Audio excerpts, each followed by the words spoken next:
If you are a B2B service-based business owner and you are looking to gain more clients, create more impact and more revenue in your business, tune in to Amplify Your Marketing Message with Campbell Rapin. Every week, we're going to take you through how to build an audience of buyers, mastering your marketing message, and making offers that convert consistently. We'll see you all on the inside.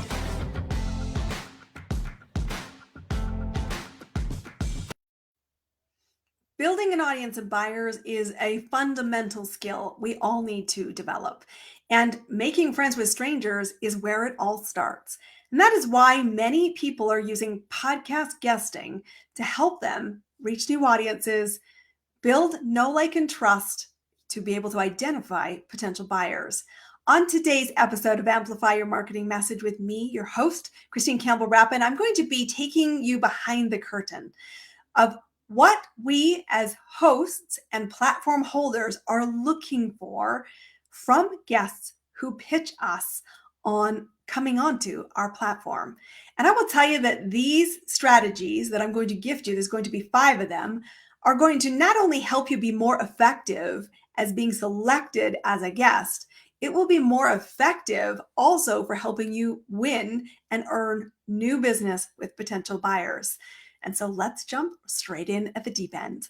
The first thing I want to call out is to think about your own agenda for the podcast guesting strategy. So often I'm in podcast communities for guests and for hosts where I hear it's all about me. I have got something to say. I want to be on your stage. I want to use your platform. And I will tell you, it is incredibly off-putting as the host. I want you to shift your perspective. The same way I tell my clients, shift your perspective, stop justifying your business. What's in it for the other side? That's the favorite radio station for every host. What's in it for me? We are inundated with people who want to leverage our audience, and we can be very selective in who we choose to be rising to the top and to be selected consistently. We're looking for a couple of things, and it starts with value creation. So I want you to be thinking about, as a guest who is looking to leverage somebody else's stage, podcast, in-person, virtual, or other kind of access to community, what kind of value can you create for the host? And what kind of value can you create for the audience the host is building? And lead with that, because it is the thing that will capture curiosity or turn you into an immediate no. If anybody comes to me with, I've got an agenda, I immediately put you aside. If you come to me saying, I have value to create for you, you've captured my curiosity. And here's a tip.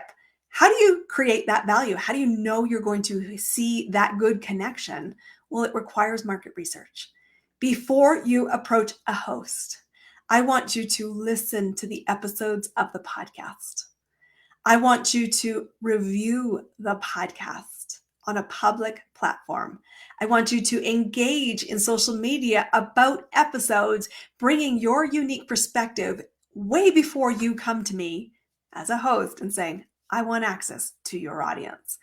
And doing that, I will tell you, yes, it takes work, but it is more important to do high quality work than to do a numbers philosophy, especially if you're a service-based provider, because people do business with people.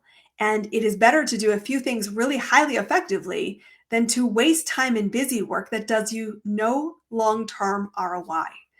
So think actively about creating value and do your research, because that is how you will capture the curiosity as the host. And without curiosity, none of the next steps matter, because you are simply out of consideration right out of the gate.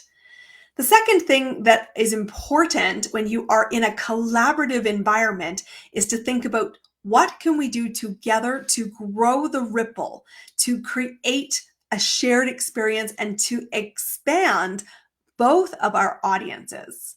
This is a win-win mentality you must adopt, which means I am hoping, if you're going to guest as a strategy, that you're going to be a good partner.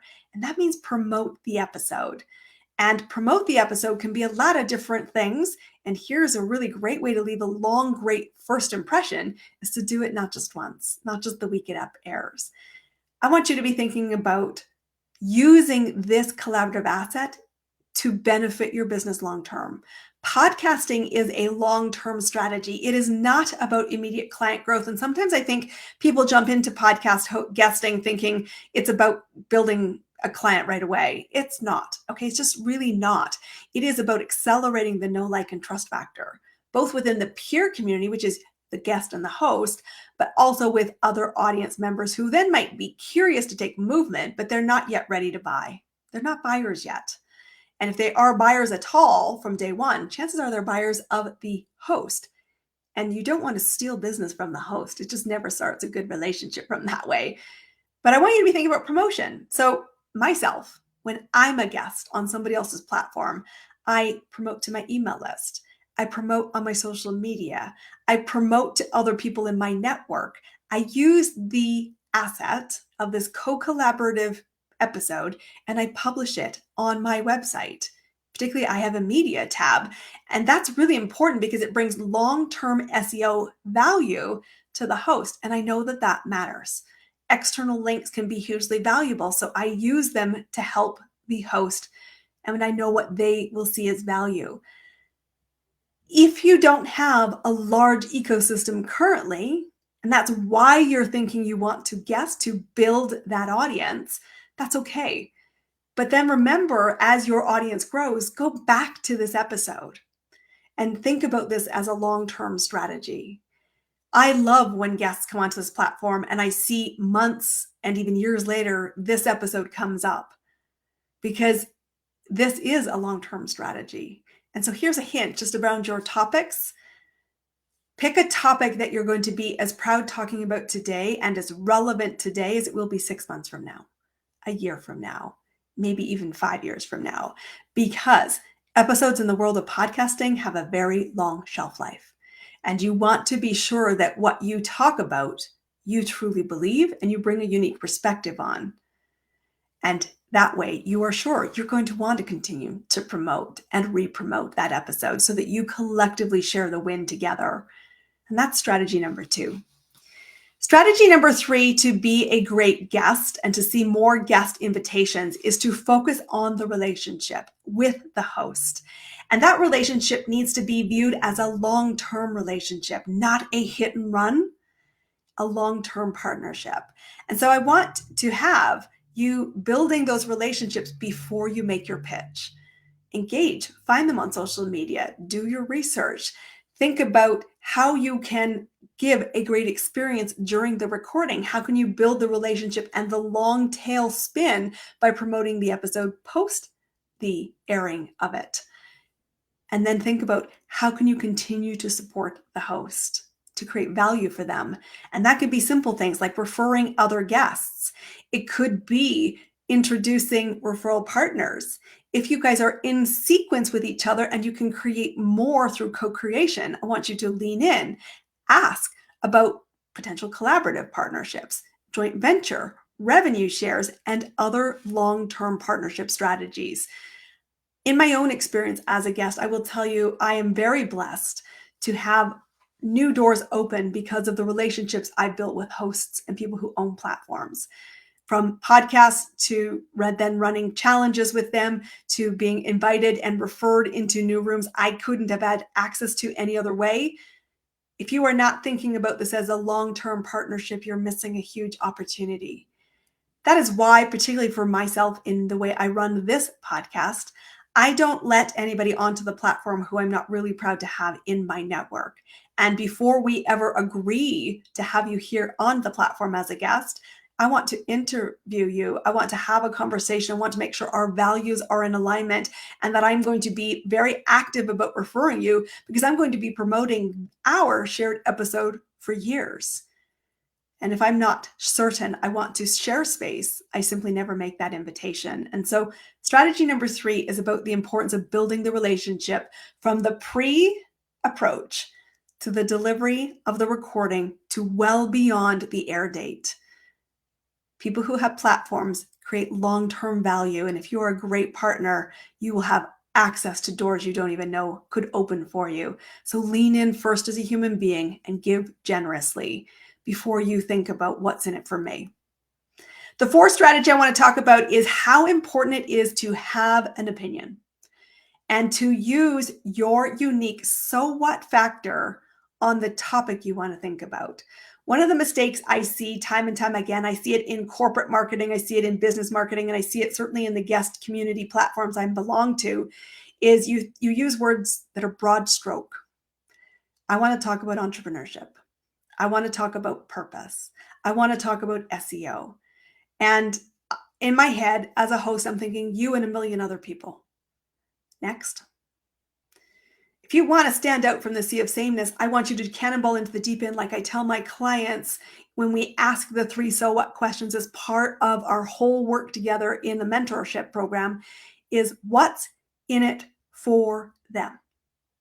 What's the unique so what factor that brings unique context to the conversation? What do you stand for? So I want you to be shifting how you approach a guest host opportunity by thinking about my so what factor creates value in this way. This is how I can add unique conversation. And here's something, a personal tip from me is when I go in to be a guest and I've already shared my unique perspective to be invited as the guest, I ask before we ever record, what has been the recent conversation that I may not have seen aired yet that I can tie into to create the most amount of impact for you so that I can add congruency, because that makes me a very great guest. I want you to take that tip and apply it to your business. So tip number 4 is to be sure you have a unique perspective. Hosts are looking for thought leaders to own their perspective, to walk their talk, and to show the so what factor of how that will create value for the audience that you are collectively serving. My final and 5th tip is to be professional. And it slightly makes my hackles rise that I have to state that as number 5, because it should be a given that you show up on time, that you're prepared to have the conversation, that you've got lighting, audio, and a professional environment that reflects your very best brand, whatever that branding is. And yet I will tell you, I cannot tell you how many times I've had, even when we've had a very thorough onboarding, guests who show up unprepared. Or for guests to constantly want to reschedule the commitment I have made in my calendar to be recording with them. Don't be that guest, because we do chat as hosts. And I want to respect your time as a host. I want to shine and make this episode a great asset for you. And I hope that you will respect my time and serve at the very highest level to my audience and to the value that I might be seeking as the host. So being professional is such an important thing. I want you to be really thinking about the environment. There's some great episodes here in our podcast that talk about your virtual space. Go find them. We talked about wardrobe. We talked about virtual backgrounds or real backgrounds. We talked about the need to own your 7-star brand experience. So those are 5 things. Let's recap where they are. As a business owner looking to create more impact, building an audience of buyers is key. Every month you need to be reaching new people in order to see consistent client growth. This isn't a once in a while exercise. This is an evergreen need for your business to fuel stable cash flow. That means going to make friends with strangers. And yes, you could have 1,000 conversations one-to-one. I don't know why you'd want to, but you could. Or you could leverage other faster growth strategies, and speaking is one of them, particularly podcast speaking. But if you're going to leverage somebody else's audiences, I want you to approach it differently. I want you to approach it in the following 5 ways so that you not only see more momentum for yourself, but you also see more momentum from the experience. Here they are. Number 1, I want you to create value. What's in it for the host? What's in it for the audience? That's your lead entry to spark curiosity with the host. Without that, you will not get through the door. From there, I want you to be a good partner. I want you to promote the episode. I want you to really think about that not just as an immediate win, but a long-term continuation of co-collaboration. I want you to build a relationship from pre-event, research, review, refer, deliver what you said you would do in the promotion, and open doors for each other. What you do today could have very big ripples, especially in the podcasting space. As you think about your topics, choose topics that you're going to be as passionate about speaking about today and as relevant today as they will be in 6 months or 12 months or 2 years or 5. And if you're going to pitch anybody, you need to bring a unique perspective and you need to own it. That unique perspective needs to be congruently showing up in your message so that you amplify it in the podcast collaboration. What makes your voice unique? Think about it like a toddler. So what? You want to talk about leadership? What about leadership? Why does that matter? What will that do for my audience? Come with those answers prepared, because clarity will lead you to the acceleration of a yes. And finally, show up as a professional. Put your very best foot forward. Curate the environment you're in. Curate your brand image and ensure you're going to be as proud of that episode today as you will be in 2 years. Recognizing your polish, your delivery, your style could flex. It's important for your clients to see the evolution, but start strong. And now that I'm thinking about it, I have a bonus one for you. And here's a tip. This is a marketing tip. When the host, as most hosts will do, invite you to share how does the audience connect with you, I want you to remember that a confused mind will never buy. Most people are listening to podcasts as audio, even though video is growing. They're not sitting in front of a computer to write down 12 things. So don't give them 12 places to find you. You should have one destination. And that destination should be easy to hear, remember, and find. It should be your website. And even in the case with mine, with a last name that might be a little unfamiliar, that's why I always ensure if I'm doing audio and show notes that my name is spelled out, and many times I will spell it phonetically and out loud to people. ChristineCampbellRapin.com. That's the destination you want to be sending people. Not, you can find me on Instagram at handle X. You can find me on LinkedIn at handle Y. You can find me on YouTube at XYZ. You can find me at TikTok over here. My email address is this, and oh, by the way, I have a website. You want one ecosystem, and it should be one that you control. Because remember that podcasting is a long tail strategy. You shouldn't be giving out social media platforms that you might not be in 6 months or a year for some destined reasons and for some unexpected ones. But if you own a domain and you show up with a professional domain, one, you look polished. That goes back to step number 5. But 2, you always know that they can find you. It never ages. And that's a really big benefit. It also simplifies it, and we're going to keep things simple so that people take action. So final recap of the day is, of course, where do you find myself? ChristineCampbellRapin.com. Look forward to connecting with you there. And yes, on your website, you can then proliferate your social media, but always control it and make it one place. Guesting can be an incredibly effective strategy. It's also a ton of fun. It's one of the main things I use in my business. And it can be a highly lucrative strategy. But remember that hosts have choices. So do your potential buyers. I want you to stand out from the sea of sameness. I believe you will do that when you implement these 5 things, plus the bonus. Good luck. I hope to see you on the podcast platform. I hope this has been a valuable episode. Share this with somebody you know who uses speaking as a strategy. Let's help each other create more impact so that together we can amplify our marketing message, create more buyers, make more revenue, and see more impact. We'll see you all on our next episode. That's a wrap on another amazing episode of Amplify Your Marketing Message with me, your host, Christine Campbell Rapin. Be sure to subscribe on your favorite podcast platform so you don't miss another great episode. And be sure to visit christinecampbellrapin.com/podcast to get a free resource on how to master your marketing message. We'll see you all on our next episode.